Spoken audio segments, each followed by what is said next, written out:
Hi, everybody. This is Silvio Canto in Dallas, Texas on Tuesday, December the 20th. And welcome to our commentary. Just a quick heads up. Later today, we'll be recording our weekly podcast with Bill Katz, the editor of Urgent Agenda. We call it the Week in Review, and we'll be looking back at some of the stories from last week and some of the stories in the coming few days. So check that out. It'll be available as a podcast on the Blog Talk Radio side of the operation, but you can hear it probably about 5 o'clock Eastern time. It should be available for download. So we'll be talking to Bill about a lot of stories, teaching stories that we'll get into today.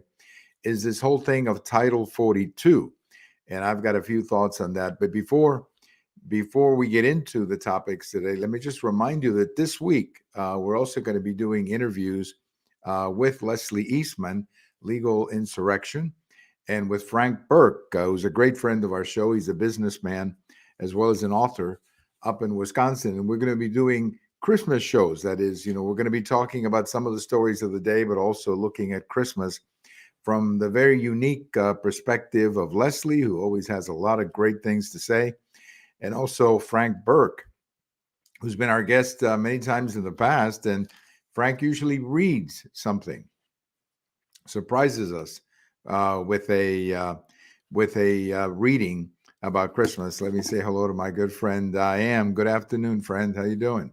So we'll be doing those shows this week as part of our Christmas programming. The one with Frank. Frank's going to be reading something from Christmas. Check that out. And then Leslie Eastman, always a wonderful guest. Leslie, a commentator, contributor to Legal Insurrection, has always been very involved on issues of the pandemic and stuff like that. Very interesting take on what's happening in the country and around the world. This story, I got to mention this very quickly. I just saw this a few minutes before we began our broadcast, but over in Afghanistan, remember Afghanistan? We pulled out of Afghanistan, I thought, in a very disorganized and chaotic fashion. And as a consequence of our pullout, many people lost their lives or have lost their way of life or their freedoms. Well, we have more proof of that today. The Afghanistan government has now said that women can no longer get a university education. They're basically saying no more university education for women. I guess they're going to go back to the system the way it was before we took them out in 2000, 2001, 2002. Look, I understand we cannot fix every problem in the world, and I understand that there are things around the world that we just have to accept, no matter how awful they are. But this in Afghanistan did not have to happen. This is the consequence of the very reckless and irresponsible withdrawal that we made last year, or August of 2021. We pulled out without checking without looking at the consequences on women and not only women, but many little girls who were going to school. And we pulled out the way we did. We simply said, let's get out and the heck with it. Well, this is what happens. We didn't have to get out the way we did. I'm not saying that we should be fighting in Afghanistan forever. That I've never believed that. But the reality is that when we were in Afghanistan in 2021, before this pullout, we had that country. We could have kept a force there. We could have kept a force and maintained some kind of influence in that country, and we didn't do that. And once the rebels understood that we were going to be pulling out the way we did, well, they just overran the country, and we know the consequences now. So I feel bad. I feel bad for the women of Afghanistan who, once again, been thrown under the bus by the West. And I'd like to see the feminists around the world really stand up and say something about this. I like to see, many countries, and I'm sure many will, say something about this outrageous decision by the Afghan government saying that women can no longer get a university education. That is just absurd, but that's the way it is in Afghanistan. Let's talk a little bit about Title 42. Title 42, I was doing a little reading on this. Title 42 actually goes back almost 100 years. And it was a part of our healthcare law that allowed a president to use Title 42 in case of a public health crisis. And President Trump used it when he basically closed the border because of the pandemic and used Title 42 to control the flow of people coming to the United States. And it's, I suppose, been working better than nothing. Well, Title 42 is going to be expiring on the 21st, but Justice Roberts has kept it in place for a little bit. I don't know how much longer, by the way, Justice Roberts can keep this on the books, because it is, at the end of the day, a presidential decision, and perhaps even a congressional decision. I'm not sure, but it was President Trump who used Title 42. So I'm assuming that President Biden can undo it just because it's an executive type action. But Title 42 has been responsible to some degree for, putting down the number of people crossing over. So if you remove it, you're just going to have that many more people coming over. I don't know where the Biden administration is on this. I have no idea if they are going to act in any responsible way, but they're getting a lot of heat from a lot of different places, not just Republicans, about this border crisis. But the Biden administration just doesn't seem to care. I mean, their whole attitude is so lackadaisical about the border crisis, and they ought to go down to El Paso and check out what's happening in El Paso, where a city has basically declared an emergency because they simply cannot handle the numbers of people coming over, and they fear that the numbers are going to increase dramatically if Title 42 is removed. So again, I don't know how much longer you can keep Title 42 on the books by having a judge like Justice Roberts keep it in the books. I think at some point this has to go back to the president, and he's going to have to make a call. And so far, he doesn't seem interested in making any calls. I mean, he just seems to be completely disengaged from this issue on the border. But it has to be addressed. The situation on the border has to be addressed. You can no longer put this off.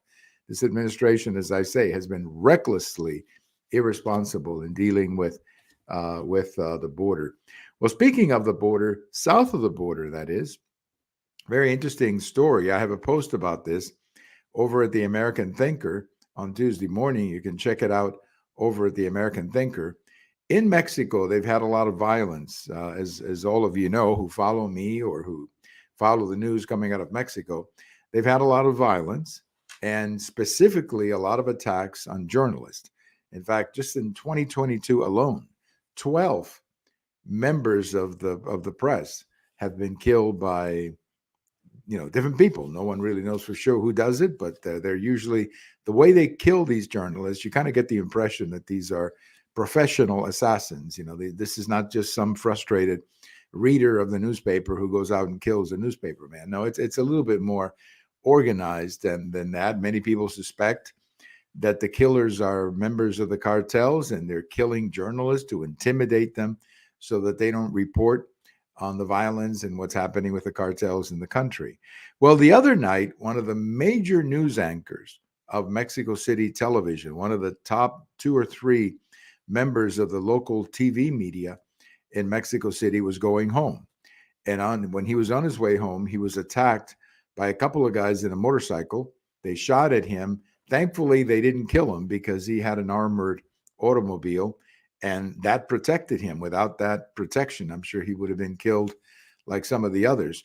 So the gentleman survived, and the police got involved. They have not arrested anybody yet, but it's just the latest incident. Now, what makes this particular case so interesting, and I write about this over at the American Thinker, is that a couple of days before, the president of Mexico had publicly criticized this journalist, basically saying that this guy was dishonest and he was just reporting a lot of things that were untrue. And he came down very hard on this man.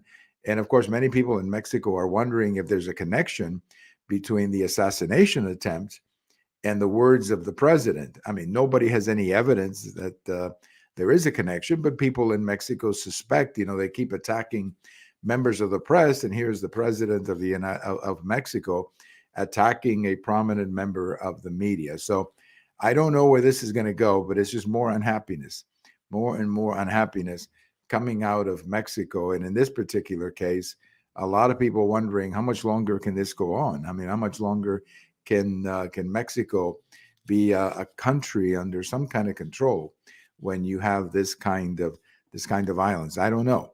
but it's a very scary situation. If you're a member of the media in Mexico and you have reported anything negative about the cartels or against public people, you're scared. You're scared, and you've seen some of your colleagues get killed 12 times this year alone. So we're glad that this particular news anchor is okay. I'm glad that he's okay. But I have to tell you, it must have been a scary moment when he was when they tried to assassinate him right in his car on his way home.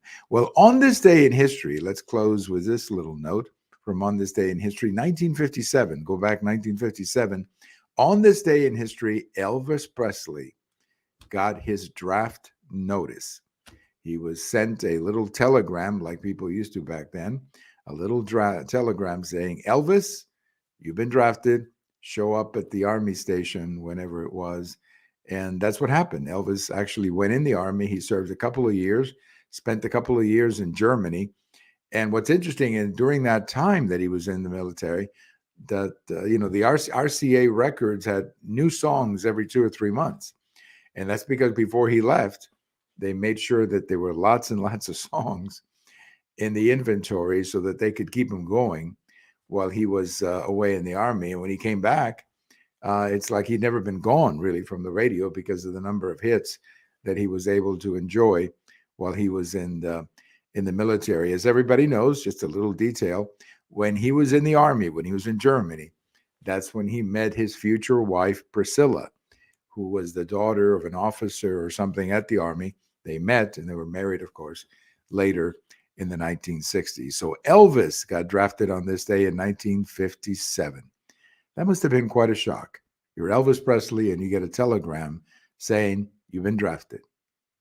Must have been pretty interesting. But to his credit, to Elvis' credit, he went to the Army, served his time, didn't complain, came back more popular than ever. So I guess there is maybe a story there, a moral there in that particular story.